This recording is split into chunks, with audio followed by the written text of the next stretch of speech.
Hola, ¿cómo les va? Espero que estén muy bien. Vamos a continuar con nuestras clases teóricas y ahora nos vamos a enfocar en cómo se construye el espacio abierto. Y no es casual esa imagen que aparece en la que aparece este ladrillo verde, para entender un poco cuáles son los materiales y los modos con los que vamos a trabajar en la construcción de los espacios abiertos. Y las condicionantes que tenemos, ¿no?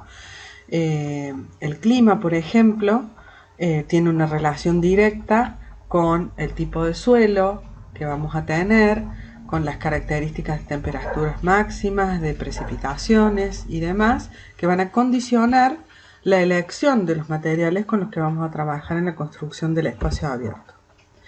Por ejemplo, las grandes zonas que definen los climas, ¿no? Los vientos dominantes, esto es en la provincia de Córdoba y en la ciudad de Córdoba, pero fíjense que esta situación también va a tener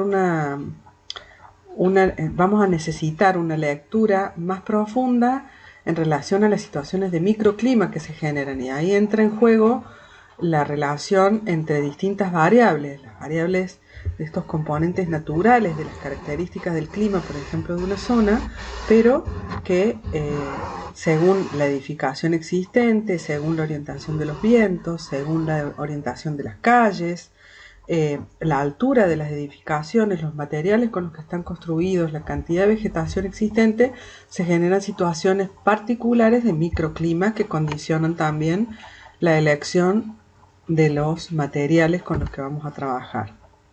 Aquí vemos algunos mapas específicos, por ejemplo, los tipos de suelo que van a definir también, o las alturas, el tipo de vegetación que se desarrolla en cada uno de los lugares, las precipitaciones, la composición del suelo, los usos determinados por normativas ganadera o para agrícola, o para la ubicación de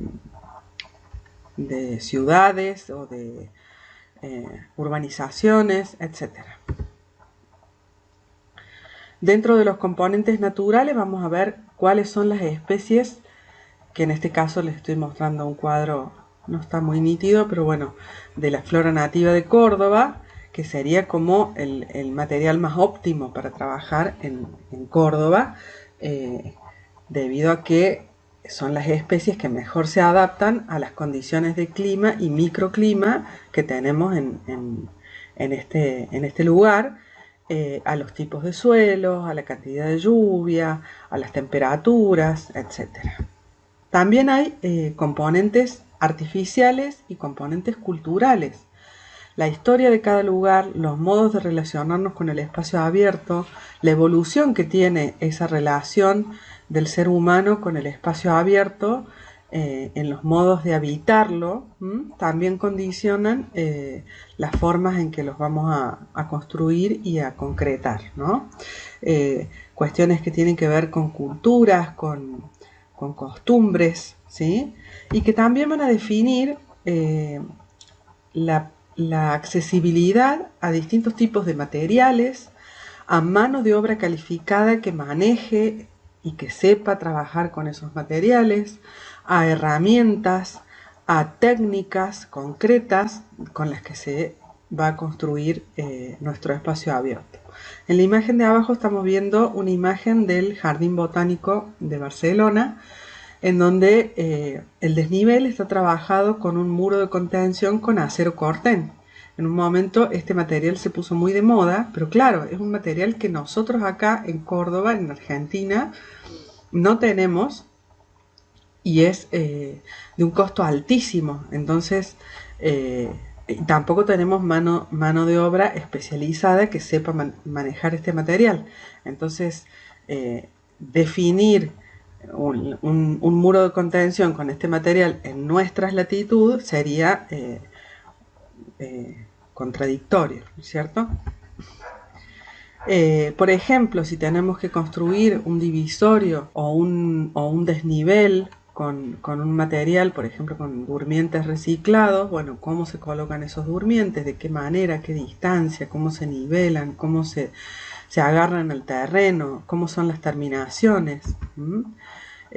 Por ejemplo, acá vemos una casa que tiene un jardín con una pendiente muy abrupta en la que se generaba un problema muy grave de erosión.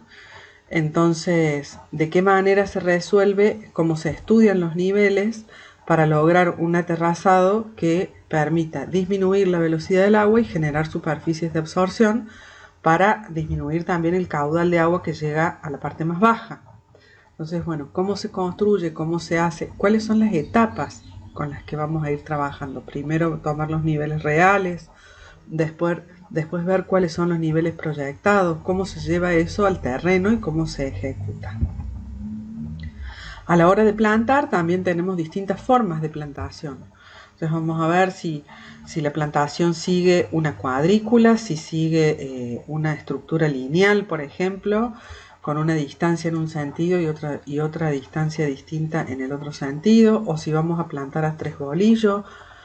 Si vamos a plantar en un lugar en donde necesitamos maquinaria específica como una holladora, por ejemplo, y si tenemos la máquina y si tenemos la mano de obra que puede trabajar con esa holladora. Si tenemos lugares que no van a tener, si estamos trabajando en una plantación en un lugar donde no va a tener mantenimiento prácticamente, es decir, bueno, ¿cómo resolvemos esa plantación para que el agua de lluvia sea más efectiva y puedan subsistir estas especies? Entonces a lo mejor planteamos estas cazuelas más grandes, también pensando en que no invada tanto el césped o otras especies y que pueda tomar más agua de lluvia, o cantero corrido en el que se ponen todas las especies con un desnivel más grande.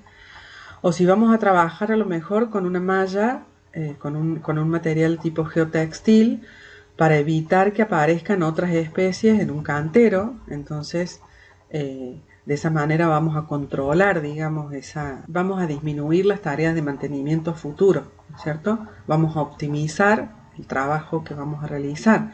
O en superficies donde tenemos, por ejemplo, piedra suelta, también de qué manera se resuelve para que no empiece a salir el césped entre medio de las piedritas y sea un mantenimiento de alto costo. Si vamos a colocar champas, cómo se prepara el terreno, con qué materiales, cómo se nivela, cómo se pone la champa. Si vamos a trabajar en superficies con taludes importantes, a lo mejor con una malla de geotextil para evitar la erosión y ayudar al enraizamiento de las especies que van a cubrir el talud y que no se lave con la lluvia, por ejemplo, que no se produzca la erosión. Y cuando estos taludes son con inclinaciones mucho más pronunciadas, a lo mejor el trabajo de la hidrosiembra, bueno, con qué maquinaria, con qué proporción, qué tipo de semilla es la que se va a poner, en qué momento. Otras resoluciones de desniveles o de muros de contención, en este caso por ejemplo con gaviones, se rellenan con piedra bola o piedra del lugar y que permiten el drenaje natural, digamos, cuando se satura la tierra en la zona más alta, queda liberado, digamos, el drenaje del exceso del agua y entonces no se produce la presión, digamos, en el muro de contención. Bueno, son todas aspectos que tenemos que tener en cuenta y que van a condicionar las resoluciones y los modos de trabajar. Si vamos a hacer una cubierta verde, con qué tecnología vamos a trabajar, con qué materiales naturales y con qué materiales artificiales, si vamos a trabajar con bandejas, si vamos a trabajar con capas de distintos materiales, con qué sustrato vamos a trabajar. En el caso de las cubiertas verdes como los jardines verticales, tenemos que tener en cuenta también el tema del peso del sustrato. Entonces, bueno, resuelve y se dan respuestas diferentes de acuerdo a los condicionantes y a las características constructivas con las que vamos a trabajar. ¿Con qué secuencia se arma, por ejemplo, un jardín vertical? ¿Mm? De qué manera se hace la plantación, cuáles son las especies y cómo es el sustrato de ese jardín vertical. Entonces, ¿con qué elementos se trabaja en el espacio exterior? Nos enfocamos entonces en esto que tiene que ver con la materialización, con la construcción, ¿sí? Y tenemos, como decíamos antes, componentes naturales que van a condicionar la altura, el clima, la presencia del agua o no, van a definir qué tipo de especies son con las que podemos trabajar, qué requerimientos vamos a tener, de qué manera se va a construir, si vamos a tener la presencia del agua porque ya está en el lugar, porque estamos reciclando aguas grises, por ejemplo, si vamos a jugar con el sonido, con el reflejo, con la frescura, con los vegetales y las distintas magnitudes, y acá retomamos lo que veíamos en la última clase de la escala y la proporción. Entonces, las distintas magnitudes de las especies con las que podemos trabajar va a estar condicionada en la selección de acuerdo a la dimensión del terreno donde estamos trabajando. Las distintas cualidades que nos ofrecen estas materias vegetales en las distintas estaciones del año, con la coloración, con la textura, con la densidad, con la forma. La topografía es otro material con el que vamos a trabajar y vamos a generar a lo mejor situaciones de desniveles. Este caso, por ejemplo, es la Granja de la Infancia en Rosario, que tiene un entorno industrial visualmente muy desagradable, y se genera todo un movimiento del suelo y una topografía artificial que por un lado permite, por ejemplo, estas aulas a cielo abierto, con un anfiteatro construido, digamos, con el propio desnivel y con cobertura de vegetación y la incrustación, digamos, de estas estructuras de madera, y que a la vez ese desnivel con el que se trabaja me está generando un cambio en la percepción de esos límites que teníamos en el exterior. Las distintas texturas, las distintas resoluciones y materiales con los que se trabaja, por ejemplo, un sendero. Y después vamos a tener los componentes artificiales, lo que tiene que ver con la arquitectura existente, de qué manera nos relacionamos con la edificación que constituye, digamos, los límites verticales del espacio en donde estamos trabajando. Si tenemos situaciones de transparencia o de reflejos, si tenemos ritmos que nos plantea la misma arquitectura, si tenemos la posibilidad de hacer participar el agua en el recorrido del jardín, la relación, digamos, de las geometrías, de los colores, de las texturas en relación al edificio existente con lo que es el jardín que se está trabajando. También vamos a tener en cuenta el equipamiento, si hay bancos, si hay sillas, si hay iluminación, si hay cestos de basura. Y fíjense cómo va cambiando las características de este equipamiento en función de la cualidad espacial que se está buscando o las condiciones ambientales en las que se está trabajando. Y también la iluminación, como la nombrábamos recién, como las farolas o el equipamiento que puede aparecer, digamos, en el espacio abierto, pero que también puede influir o intervenir en el espacio con cuestiones funcionales, como por ejemplo iluminar una escalinata para que sea segura, digamos, cuando no hay mucha iluminación, o generando situaciones más escénicas, más escenográficas, digamos, poniendo en valor algunos aspectos de ese espacio. Ahora vamos a ver algunos ejemplos en los que vamos a tratar de enfocarnos en cómo son estos componentes naturales y los componentes artificiales con los que se construyeron estos espacios. El primer caso que vamos a ver es el Parque Zoológico Temaiken, Tierra de Vida, que es un jardín zoológico privado de 26 hectáreas que se inauguró en el año 2002. Esto es un poco el plano, digamos, de ubicación de todas los lugares que se pueden recorrer. Y la particularidad de este espacio es que tiene una topografía 100% artificial generada para contener cada uno de los espacios en donde van a estar los animales. Fíjense cómo se construye este espacio con materiales, por ejemplo, los solados, con distintas texturas, en donde aparece un solado más liso, en donde tengo una circulación más fluida, más rápida, una textura más gruesa, en donde voy a caminar más lento, combinada con césped. Los palos de madera armando el muro de contención de este desnivel generado para contener, digamos, el cartel del ingreso, las formas en que están plantadas las especies, cómo están agrupadas y de qué manera están plantadas, a qué distancia, cómo se van generando situaciones en las que participa, por ejemplo, la piedra, el agua, la vegetación inmediata propia de borde de agua y la vegetación más lejana que sigue configurando este espacio. Las agrupaciones de vegetación, en este caso son Taxodium, que se ponen bien rojos en el otoño, como van apareciendo como figura en el espacio, ¿sí? Entonces, para lograr ese efecto hubo una forma de plantación, una distancia de plantación, en este caso fíjense que están a 3 bolillos, ¿sí?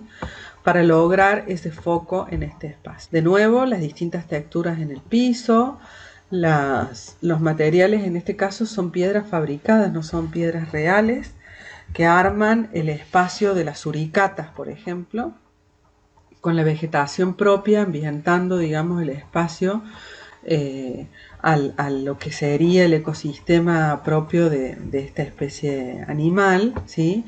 Como van apareciendo los carteles, la iluminación, el equipamiento, los edificios. En este caso, bueno, de nuevo las columnas de iluminación, los cestos de basura, las pérgolas, los lugares donde sentarse al sol y a la sombra, los planos verticales, como van cerrando el espacio en algunos casos y en otros con más densidad y en otros casos con más transparencia. Y en este caso, por ejemplo, se genera un desnivel bien importante. Debajo de esto está el acuario y cómo se resuelve constructivamente ese muro de contención, ese desnivel. En este caso tenemos el muro de contención armado con postes de madera que van generando todo un desnivel con una rampa para ir a donde está el espacio de los hipopótamos, que tiene una pared de vidrio donde entonces yo puedo ver si están metidos abajo del agua o si están afuera del agua. En la combinación de las especies y el muro de contención con la vegetación también propuesta, cómo se combinan los materiales naturales y artificiales, ¿no? En cada una de las situaciones que van resolviendo en las distintas espacialidades que tiene que ver con una función concreta, en este caso con el tema de los espacios en donde están cada una de las especies animales y las formas de circulación, las dimensiones de ese espacio. Otro ejemplo que vamos a ver es el Parque Micaela Bastidas en Buenos Aires, un parque que tiene 7,2 hectáreas, es un parque urbano público y que también fue inaugurado en 2002. Algo de esto habíamos analizado en cuanto a la forma. Esto está respondiendo a una situación de frente de viviendas en este sector, en la zona sería oeste, y una situación de un bosque que quiere imitar o integrarse con una situación más natural, que es el borde que da al río. Cómo se combinan los distintos materiales con los que se construyen y los distintos tipos de acceso. Fíjense, este es un acceso principal de gran escala que me lleva a un camino principal en donde puedo ver todo el parque, y este es un acceso secundario que me plantea un recorrido mucho más pausado. Fíjense que están estas como durmientes de hormigón con la junta de césped. Bueno, cómo se construye, cómo se colocan en el terreno, los caminos, las distintas agrupaciones de vegetación, de qué manera se plantan y a qué distancia y en qué cantidad. Fíjense lo que es la escala de este espacio y la cantidad de formios que están armando estas líneas para que sean proporcionadas a la escala de este espacio que estamos analizando, ¿sí? Las distintas formas de plantación en los distintos accesos, en este caso el acceso que veíamos de la escalera, que tiene estos grandes círculos armados con cortaderas, y que fíjense que la distancia de plantación es mínima porque la intención es que esto sea un volumen macizo. O en el otro ingreso por el sector bajo, en el sector de los juegos de niños, esta parte que estamos viendo acá, esta gran vereda que se ensancha, y los puntos, los círculos que van apareciendo, en este caso están materializados con árboles, ¿sí? Y cada punto tiene 2 o 3 árboles que van armando esa densidad, esa estructura para que se pueda leer, digamos, en el espacio.